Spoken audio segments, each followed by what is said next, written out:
Because this is a web class, Blackboard is going to play a big role. So this first video is about navigating Blackboard, and also I'm going to include some tips for success. So when you log into the Blackboard course, you're going to see something like this, the Start Here page, and you see on the left it's got links to the course syllabus, calendar, announcements, course modules, and so on. And you also see in the middle there's something about how to begin the course. So this is kind of a step-by-step. Once you log in, these are things that you need to do, and we're actually going to look at some of those in this video. First thing, you need to go to the course syllabus. This is the contract for the course, and there are things in the syllabus that cannot be found anywhere else on Blackboard or on MyMathLab, which is our homework software. So please, please, please familiarize yourself with the course syllabus. Next up is the course calendar. Now, the course calendar is laid out. Technically, the way I have things set up is week 1 consists of Monday, and the due dates are on the following Monday. So you have a little over a week to do the assignments. So notice in week 1, you're supposed to cover section 4.1 and 4.2, and notice in the assignments due, the MyMathLab is due by 11:59 p.m. on Monday, and the assignments due are the 4.1 homework and the 4.2 homework. In week 2, you're only learning one section, but you have that section 4.3 homework, but you also have a quiz covering 4.1 and 4.2, and you can use your notes for the quiz. Week 3, you're going to have a test on those first 3 sections. So the course calendar is very, very helpful.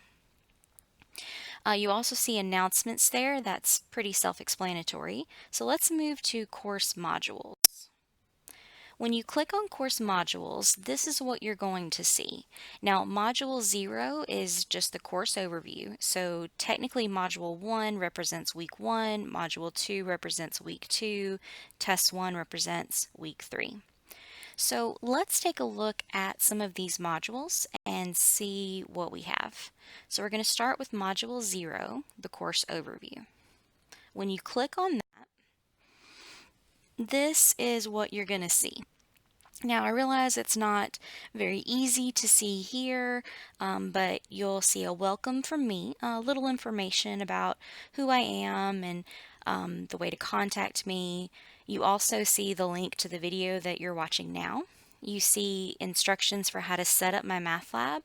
So there's registration instructions there. There's also a MyMathLab introduction.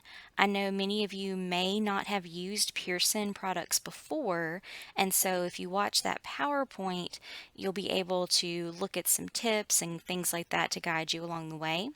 Make sure that you remember your login name and password for when you take your tests.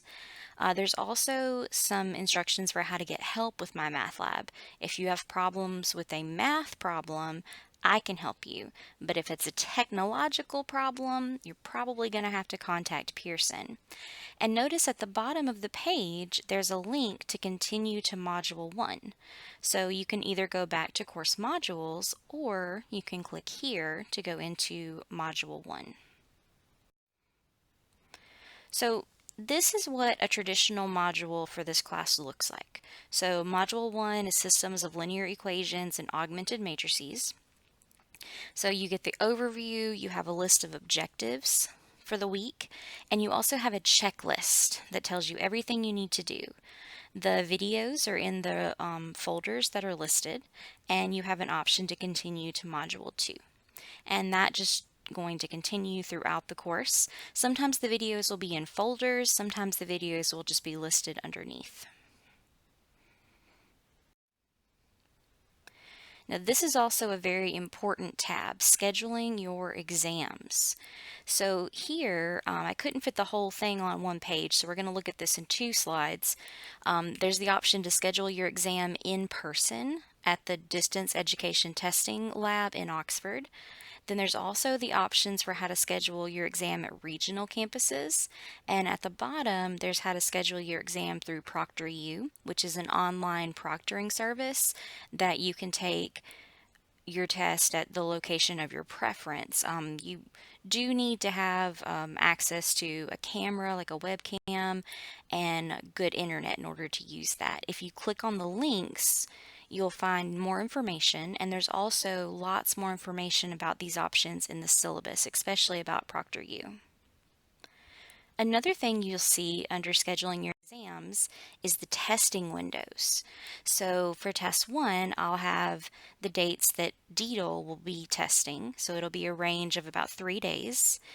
You'll see the dates that appointments can be made through ProctorU, and I usually let that run from Monday to Friday. Notice for test one and test two, the last appointment available is at 10 p.m. But for the final exam, the last appointment available is at 8 p.m. Another thing I want you to notice is with each test and the final, you can do a bonus discussion post on Blackboard to get 3 points on your test. So it's a very simple discussion. You just have to go, fill it out, and if you do, I'll give you the 3 bonus points. And those discussion posts can be found by clicking on Discussions. So now let's talk about some tips for success in this class. First, make sure you watch the videos provided in the course modules and write down important concepts. That is going to help you study later. It's going to help you with your homework. And remember, you can use your notes when you take quizzes. So it's also going to help you with quizzes. You can't use your notes for tests, but you can for the quizzes. In MyMathLab, there are going to be helps on a lot of problems. Things like view an example, help me solve this. If you get stuck, use these, and you can actually see these examples written out in the MyMathLab introduction video that I mentioned earlier. You get 2 attempts to take each quiz with only the best score counting, so take advantage of that. If you don't get 100 the first time, try again. Feel free to use your notes. When studying for each test, make sure you work the test review on MyMathLab. If you can do it successfully without using notes or outside resources, you are allowed to use a scientific or a 4-function calculator, but any other outside resources, that means you are very likely ready for your test. Now, of course, you do need to be able to do this in a reasonable time limit. You're going to be allowed 90 minutes for test 1 and test 2, and you're going to be allowed 3 hours for the final exam. Most important, if you remember nothing else from these tips from success, remember not to procrastinate. You have a full week to complete the assignments in each module, so do not wait until the day it is due. Now, when the course starts out, Chapter 4 isn't going to take as long, but it will get progressively more complex as we move throughout the semester, especially when we get to Chapter 6. Things are going to start taking longer and longer, so please do not procrastinate. If you have any questions, please feel free to contact me. My contact information is listed on Blackboard.